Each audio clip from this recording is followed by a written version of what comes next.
ఏలూరు జిల్లా దెందులూరు మండలంలోని పోతనూరు గ్రామానికి చెందిన నవతరం యువ రచయిత బి ఆదయ్య దెందులూరులోని ప్రెస్ క్లబ్ నందు విలేకరుల సమావేశం ఏర్పాటు చేశారు.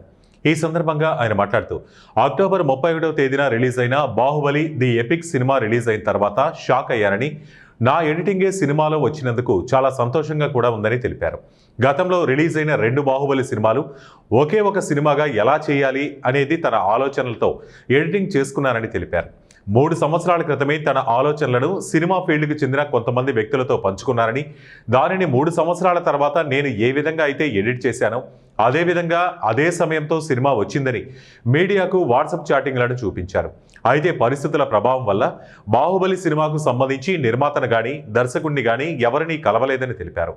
ఇటీవల రిలీజ్ అయిన బాహుబలి ది ఎపిక్ సినిమా చూసి తన ఆలోచనలకు అనుగుణంగా ఉందని తెలిపారు. తన ఆలోచనలను సినిమా ఫీల్డ్లో పంచుకునేవారు లేక జర్నలిస్టులతో పంచుకున్నారని, చివరికి ఏం జరిగిందో తెలియదు కానీ తన ఆలోచనలకు అనుగుణంగా సినిమా ఉండటం జరిగిందని తెలిపారు.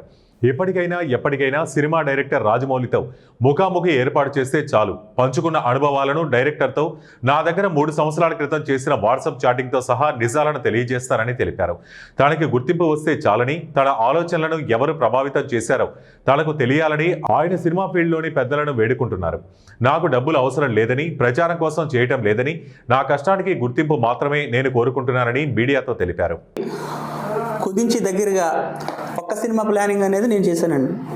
ఇది ఆల్రెడీ మీకు 2022 సంవత్సరం ఆగస్టు 21 నాడు ఆల్రెడీ నేను మెసేజ్లు అవి చేసి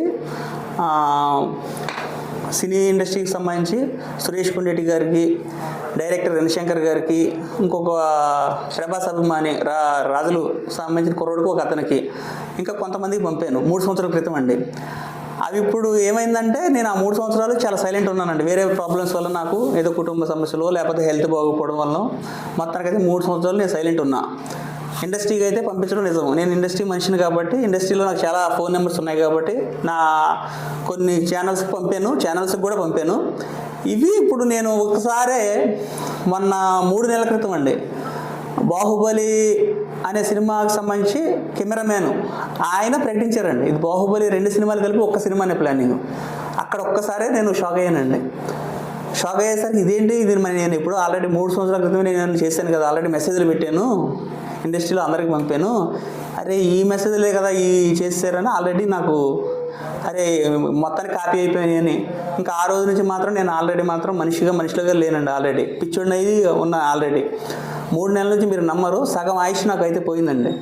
నేను ఆల్రెడీ పిచ్చోడిగా తిరుగుతున్నాను. సినిమా ఇండస్ట్రీలో ఆల్రెడీ ఫిల్మ్ ఛాంబర్కి వెళ్ళాను, కొంతమందిని కలిసాను. ఆల్రెడీ ఓ ఛానల్ వాళ్ళు అయితే ఇంటర్వ్యూ చేసుకున్నారండి దీని గురించి, ఈ విషయం గురించి. చేసుకున్న తర్వాత అవి ఆల్రెడీ వాళ్ళు ప్రతి ప్రశ్నకు సమాధానం చెప్పిన తర్వాత అవి మాత్రం బయటికి అది కరెక్ట్గా వాళ్ళు ప్రశ్నించారు, కరెక్ట్గా చెప్పాను, ఇవి ఇలా కాపీ అయ్యండి అని చెప్పాను.